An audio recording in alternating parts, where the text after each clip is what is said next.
Hello, I'm John Gast, and this is Special Needs Groups and Disaster. FEMA and the Red Cross have worked together to create an outline for preparedness as it relates to special needs. And they've identified a few groups who fall under these categories: physical, medical, sensory, and cognitive disabilities, young children, elderly, and pregnant women. These are groups needing extra time or resources to avoid a threat and are exceptionally vulnerable to disasters. You can find large groups of these people in nursing homes, hospitals, schools, rehabilitation clinics, homeless shelters, and adult daycare centers, as well as individual homes. The preparedness guide and the plan later in the presentation is more geared towards individual homes, although the basic principles can be applied to all these other locations. So the first thing you would want to do is create a personal support network. FEMA recommends at least 3 people. These are trusted family members, friends, coworkers, and neighbors who are aware of your situation and your abilities.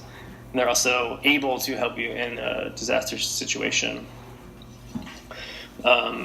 After identifying your support network, completing a personal assessment is next. This would be a list of specific needs and the way that you would meet them in the event of a disaster. And this is based on anticipating the worst, right? So the lowest functioning ability, and then this would be shared with your personal support network. It includes your activities of daily living. How are you going to, accomplish personal care? If you have adaptive equipment for feeding or dressing, or you have equipment that's dependent on electricity, how are you going to use these things in the event of a disaster? So learning about your community hazards is really important. This is the Getting Informed section. So you can go onto hazardmaps.gov and determine what your geographical location is susceptible to, be it hurricanes, tornadoes, earthquakes, things like that. And then the community disaster plan. How is your community going to alert you to impending disaster, and will you be able to get the message, basically? And then so all this goes into making your emergency plan and including a backup plan. So if you have a generator for your equipment, can you operate it? Is it functional? Do you know how to start it? Do you have extra medical supplies? If you have an electric wheelchair, do you also have a manual backup wheelchair?